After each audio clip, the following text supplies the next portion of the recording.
Critical Collective por me convidar. Achei que nunca mais seriam me convidar depois da última coisa ruim que eu disse. Com certeza devo ter chateado muita gente. Então, toda vez que faço uma apresentação, eu aborreço muitas pessoas, mas nunca os coletivos críticos. Então, devemos estar pensando da mesma forma. Eu os parabenizo. Realmente, é incrível ver tantas pessoas aqui. Grato por estar aqui. E também dou os parabéns às escolas, por se reconectar com o Critical Collective. Já faz algum tempo. Espero que esta parceria continue e floresça, porque é simplesmente incrível ver o número de pessoas. Eu tenho que me desculpar por duas coisas.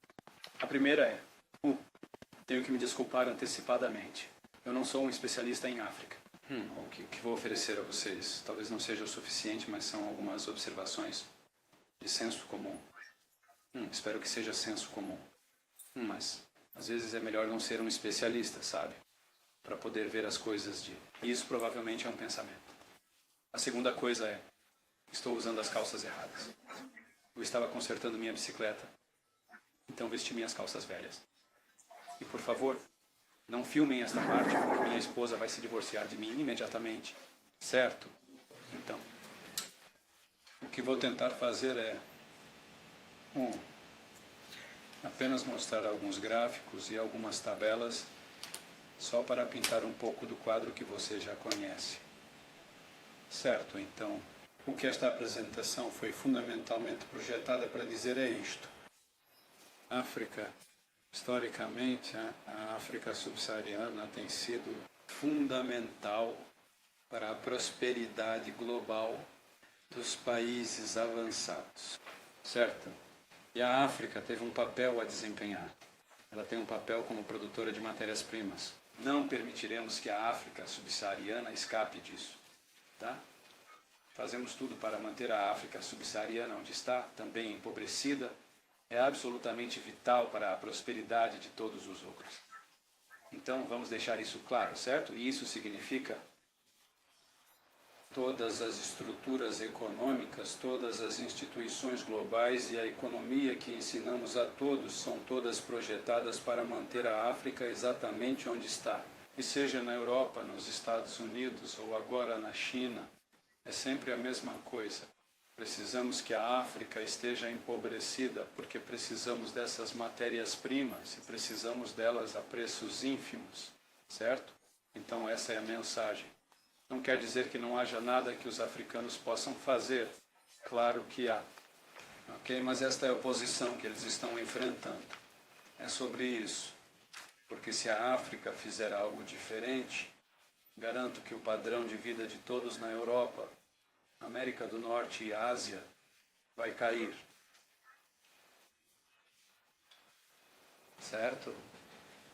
E esse é um preço alto a pagar. Garanto-lhe que o Ocidente não vai permitir isso sem uma grande luta. Certo? Então é disso que se trata fundamentalmente.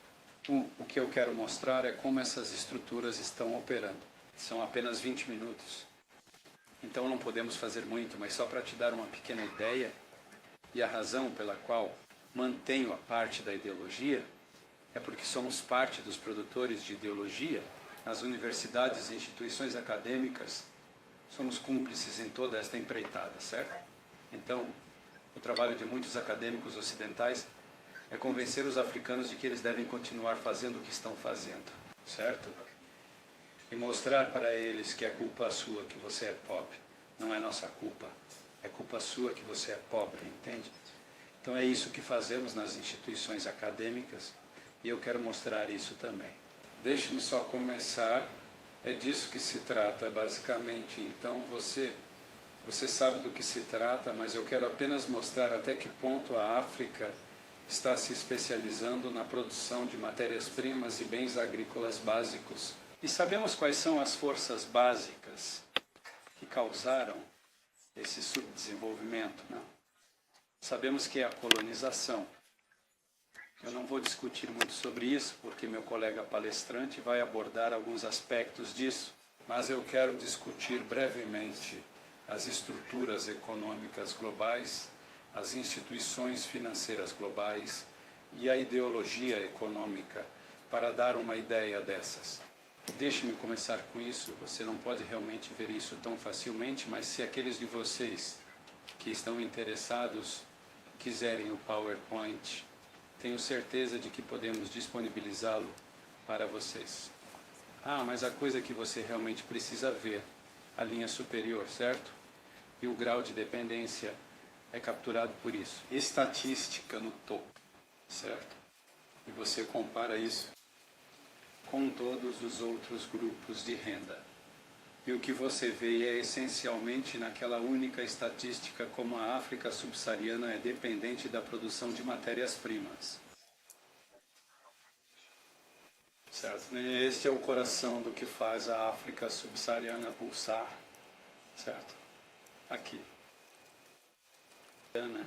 Porque o que sabemos,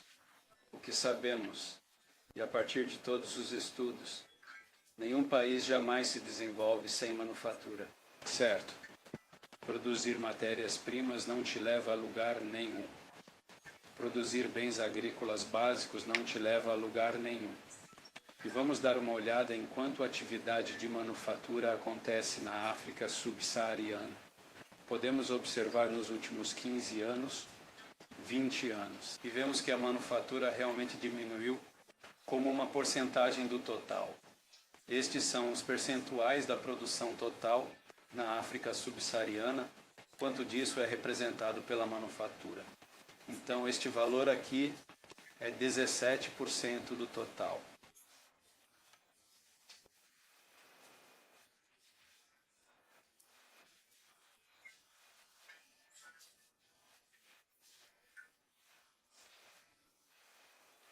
Extração de matérias-primas. Esta é a maior parte, né? E aqui vemos que, na verdade, a extração de matérias-primas permaneceu a mesma. O que causou a queda da indústria é a diminuição na produção manufatureira. Isto é deliberado. Porque nunca poderemos, como economistas ocidentais, como formuladores de políticas ocidentais, não podemos permitir que a África se industrialize e comece a produzir manufaturas, certo? Então faremos de tudo para impedir isso. E vou mostrar como realmente bloqueamos isso. É óbvio de algumas maneiras, mas é menos óbvio de outras. Agora, na verdade, vimos períodos de rápido crescimento na África subsaariana, enganando as pessoas, dizendo, você sabe, estamos indo muito melhor agora. Isso aconteceu recentemente. Recentemente tive estudantes que vieram me dizer, estamos indo muito melhor agora. Você pode ver as taxas de crescimento aumentaram bastante abruptamente, recentemente, agora estão começando a cair novamente. Taiwan, certo? Crescimento rápido absorvendo matérias-primas da África, aumentando os preços, e então os países da África subsaariana cresceram, exportando matérias-primas, eles cresceram. Mas depois que esses países terminaram a industrialização, então a taxa de crescimento da África subsaariana caiu novamente. Tudo bem, mas aí vem a China. Próxima onda, certo? Novamente. O crescimento da África subsaariana aumenta, mas agora a China está caindo. Como muitos de vocês já sabem pela imprensa, a China está caindo. Mas a África subsaariana está caindo ainda mais rápido. E vamos voltar para onde estávamos novamente, com preços de matérias-primas muito baixos, taxas de crescimento muito baixas e, novamente, os tipos de pobreza que vimos uma vez antes. Porque dados muito recentes mostram mercados emergentes que produzem matérias-primas em comparação com mercados emergentes que produzem manufaturas. E aqui, isso se traduz nas suas moedas sendo dizimadas, certo? As moedas estão desabando nesses países. E muitos deles são países da África subsaariana. Alguns deles são países da América Latina, certo? Que também aproveitaram essa mesma onda. Eles achavam que a produção de matérias-primas iria salvá-los. Mas agora eles estão enfrentando problemas terríveis. E lamento dizer, isso apenas vai piorar nos próximos 2 anos. Não vai melhorar. Isto é o que faz em termos de produto interno bruto. É a linha azul que você deve olhar. É a linha azul comparada com a linha vermelha. E o que sabemos é que a linha azul vai realmente cair acentuadamente nos próximos 2 anos. Certo? Então, em relação ao resto do mundo, a África subsaariana vai sofrer. Novamente, por quê? Porque está condenada a essa produção de matéria-prima. É basicamente por isso. Certo? E a primeira delas é a ajuda. Certo? Nós damos a eles ajuda. Ajuda para quê? Na verdade, damos ajuda para manter regimes repressivos no poder.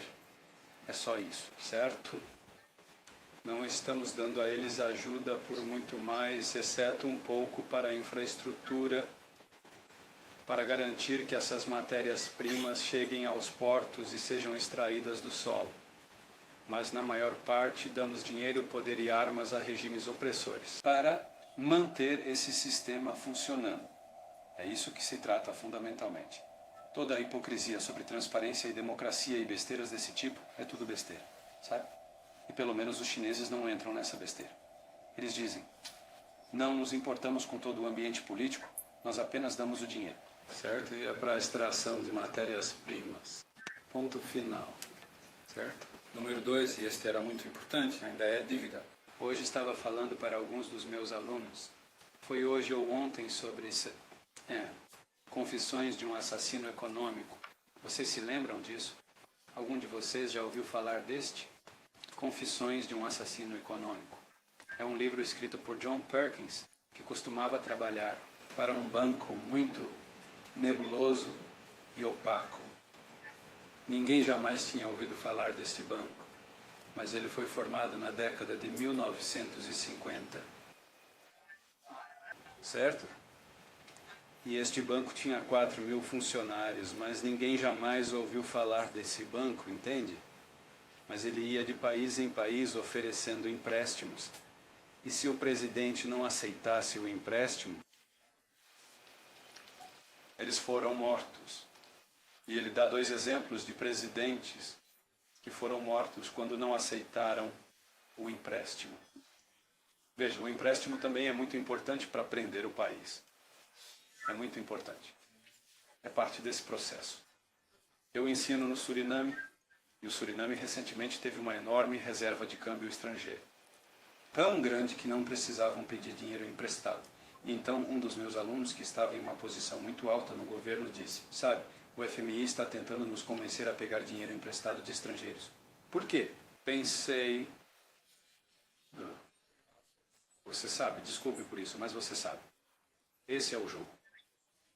E no final, o Suriname de fato pegou esse dinheiro emprestado porque o FMI disse, se estrangeiros emprestam para você, então todos vão pensar que o Suriname é uma economia tão forte que os estrangeiros estão interessados em emprestar para você. Entende? Antes de Lula chegar ao poder, sem necessidade de pegar o empréstimo. Por quê? Porque uma vez que eu te pego com as cordas da dívida, eu te seguro para sempre. Você é meu prisioneiro, certo? Então a dívida tem sido essa enorme teia de aranha que aprisionou a África subsaariana e os mantém presos lá. Ajuda a dívida. Temos uma terceira estrutura que novamente não é conhecida por muitas pessoas, mas é algo que foi implementado e continua até hoje, sem que ninguém discuta isso. Ninguém fala sobre isso. São estruturas de compra monopolistas. E eles colaboram entre si. Então, se você pegar qualquer produto importante, essas multinacionais ocidentais, elas conspiram entre si. Mesmo se falarmos de produção de banana, tivemos um PhD aqui no ISS, e a pessoa mostrou que as 4 ou 5 principais multinacionais, elas conspiram. E para garantir que seu controle seja total, o que fazem é forçar todos os produtores a produzir a mesma banana uniforme. Você conhece essas porcarias que compra no Ocidente e que não tem gosto nenhum? Você vai a qualquer país em desenvolvimento, sabe como uma banana tem gosto? Não sabe? há muitas variedades, mas nós só comercializamos um ou dois tipos, assim temos controle, entende? Você vê, nós obtemos controle. Então esses compradores impõem esse controle. Continuam pressionando os preços para baixo e para baixo. Este é o jogo. Ninguém diz nada sobre isso. Não há comissões de inquérito para dizer isso é ilegal, o que vocês estão fazendo. A OMC não tem nada a dizer sobre isso. Mas desculpe dizer, você sabe, se os preços das bananas subissem 10 vezes, especialmente para pessoas como eu que adoram bananas, tá bom? Eu protesto. Eu gosto do meu padrão de vida. É o mesmo com todas as outras matérias-primas, entende? Todos nós estamos beneficiando, somos cúmplices. Na verdade, somos cúmplices nisso porque iremos protestar e gritar se a situação mudar. FMI, Banco Mundial, OMC, sempre pensamos em criaturas malignas, horríveis. Não é. É apenas economia. É guerra econômica. Os ricos declaram guerra aos pobres. Acontece em todo lugar. Acontece em um país. Os ricos controlam o governo. Claro que controlam. Você realmente acredita que tem democracia? Vamos lá. Quero dizer, cresça. Não é uma questão de as pessoas viverem em sistemas democráticos. O que temos é o controle dos ricos. Os ricos criam estas instituições explicitamente para controlar os países pobres. E eles não dão muito espaço para manobrar, o que, aliás, quando o FMI começa a falar sobre alívio da pobreza, você também deve entender que há outro jogo que eles também estão começando a jogar, ao qual vou voltar mais tarde. Mas o que essas instituições fazem, o que o FMI faz, do que se trata o ajuste estrutural? Trata-se de garantir que os países continuem produzindo o que queremos que produzam. Nós garantimos que eles tenham problemas recorrentes de balanço de pagamentos. Você nota que esses países nunca saem dos problemas de balanço de pagamentos? Você nota isso? Enquanto os países que nunca receberam apoio do FMI estão sempre fora de problemas de balanço de pagamentos. Mas os países que continuam recebendo aconselhamento e apoio do FMI estão sempre com problemas de balanço de pagamentos. Por quê? Porque é assim que mantemos nosso controle sobre eles. E é isso que fizemos. Fizemos o Fundo Monetário Internacional e o Banco Mundial, e eles também fizeram algo muito, muito importante. Isto é, eles destruíram a autossuficiência desses países. A colonização começou isso. Certo? Uma das coisas mais importantes é que destruímos a autossuficiência alimentar. Certo? E o Banco Mundial continuou isso. Eles forçaram a maioria dos países a eliminar todos os subsídios alimentares e o apoio alimentar, certo? Porque uma vez que você não produz sua própria comida, eu aumento meu controle sobre você. Como sabemos disso? Bem, uma coisa muito curiosa aconteceu alguns anos atrás. Não tão engraçada, na verdade. Envolveu a fome de um grande número de pessoas no Malawi, certo? Muitos de vocês devem se lembrar disso, porque foi realmente trágico. Mas o ministro das Finanças do Malawi, que estava sob uma terrível ameaça na época, de repente rompeu as fileiras e disse: bem, você sabe por que temos esta fome? Porque uma das condições do empréstimo dado pelo Banco Mundial foi destruirmos todo o nosso estoque excedente de grãos. Por quê? Porque lembre-se, queremos que você seja dependente. Anos 1970, o Senado dos Estados Unidos, o Congresso dos Estados Unidos disse: não permitiremos que a América Latina produza seu próprio alimento. Vamos iniciar uma estratégia envolvendo o FMI e o Banco Mundial para destruir a autossuficiência alimentar da América Latina. Então eles serão de fato o nosso quintal. E é exatamente isso que eles fizeram. Olhem para todos os países da América Latina. Olhem para eles. Eles costumavam ser autossuficientes em alimentos, mas não são mais autossuficientes em alimentos. Agora vem a melhor parte.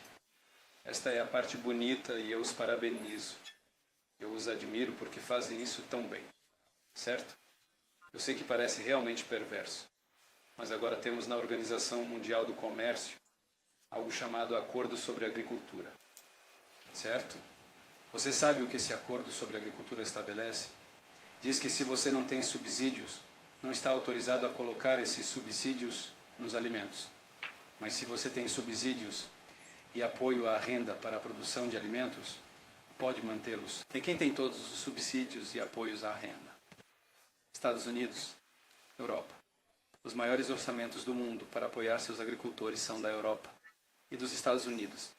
Mas o Banco Mundial e o FMI destruíram todos esses subsídios. Veja, todos esses subsídios foram destruídos. E agora estamos dizendo a esses países, vocês não têm subsídios? Azar, sabe? Veja, estamos mantendo os dependentes. Estamos mantendo-os em uma corda. Tenho 5 minutos. Então tenho que ser seletivo sobre o que vou dizer a seguir. Temos muitos exemplos na OMC para realmente impedir a industrialização da África. Esta é a questão crucial. Não podemos permitir que produzam manufaturados. Não é difícil. Acredite em mim, não é difícil. Precisamos de governos nacionalistas. Precisamos que eles estejam comprometidos com a industrialização e não levará uma década para saírem de onde estão. Este é o ponto fundamental. Não é difícil, mas esta próxima rodada da OMC está projetada para bloquear isso. Se tivéssemos tempo, eu passaria por todas as diferentes coisas que eles estão tentando implementar para bloquear qualquer outra pessoa ficando no topo da escada. Você leu este livro de Ha-Joon Chang, Chutando a Escada. Veja, quando ficamos ricos, garantimos que os outros não possam subir a escada e se juntar a nós, certo? E é disso que se trata essa próxima rodada de Doha. É para garantir que especialmente os países da África subsaariana não escapem. Como tenho cerca de 13 minutos restantes, vou falar sobre essa questão da ideologia econômica, porque isso é importante para os acadêmicos. Você vê, nós ensinamos, em muitos casos, baboseira. Isso não machuca ninguém. Muita dessa baboseira, sabe? É só blá blá blá blá blá blá. E não sabemos o que aprendemos, mas de qualquer forma estávamos lá na universidade e você recebe um certificado e vai embora e sente que aprendeu algo. Mas às vezes ensinamos coisas muito destrutivas. E nem mais importante do que quando estamos ensinando pessoas de países em desenvolvimento, certo? E uma dessas coisas muito prejudiciais e destrutivas é a doutrina da vantagem comparativa. É uma mentira do começo ao fim. É uma completa bobagem. Já foi desmentida muitas vezes, mas continuamos a incluí-la em todos os currículos. Por quê? Porque diz aos países da África subsaariana que seu destino é produzir matérias-primas, entende? Se você produzir matérias-primas, ficará rico assim como nós no Ocidente. Você vê, isso é o jogo que estamos jogando. Só para você ficar totalmente confuso, normalmente construímos modelos com ele, modelos matemáticos. Então você realmente não faz ideia do que estamos falando. Então, temos a versão moderna disso, porque é tudo um fracasso. Sabemos que é um fracasso. Agora temos uma nova geração de economistas dizendo, é só um fracasso, porque todos vocês são corruptos nos seus países. Chamamos isso de nova economia institucional. Todos vocês provavelmente aprenderam isso, mas não sabiam porque a inventaram. Foi inventada para dizer a mesma coisa. Vocês devem continuar a produzir matérias-primas, agora não sejam tão corruptos como eram antes. Ninguém jamais te disse que a ajuda foi projetada para realmente começar o processo de corrupção em primeiro lugar, certo? E precisamos de corrupção para garantir que você esteja fazendo todas essas coisas. Mas agora culpamos a vítima. Você é pobre porque é sua culpa, basicamente. E você é pobre, estúpido e corrupto, basicamente. Esta é a mensagem que estamos passando para as pessoas. Nós também temos muitas justificativas teóricas. E ela está feliz que eu estou terminando porque ela tem que me disciplinar. E há também o que eu chamo de abordagens mais esclarecidas, mas que são potencialmente destrutivas para o desenvolvimento da África subsaariana. E é aqui que eu volto ao Fundo Monetário Internacional e ao Banco Mundial. Veja, agora todos eles estão voltados para a redução da pobreza. Eles querem que você concentre-se na redistribuição de renda. E é algo bonito. Vocês são jovens, são socialmente conscientes, estão cientes. Você não gosta de toda essa injustiça, então você se inclina para o que chamamos de estratégias pró-pobres. Mas, na verdade, sinto muito em lhe dizer, não é isso que a África precisa. A África precisa de industrialização agressiva. Quando a China era um país comunista e tínhamos distribuição igual, quem temia a China? Quem os levava a sério? Eles não eram nem do tamanho dos Países Baixos. Mas hoje, não consigo abrir um site de internet, não consigo abrir uma revista, não consigo abrir um jornal sem ver China, China, China, China. E sabemos que o que construiu a China não foi o socialismo ou o comunismo, é o capitalismo, pessoal. É a fabricação, é a produção. Isto é o que cria emprego, isto é o que cria trabalho. Então eu não sou pró-capitalista, mas esta é a realidade. E infelizmente agora vamos ser pegos no jogo do policial bom, policial mau. O bom policial agora é o FMI, dizendo: você deve se concentrar na redução da pobreza e na redistribuição de renda, desde que possamos afastá-lo da industrialização. Esta é a questão crucial, sabe? Deixo por aqui e lamento ter demorado tanto.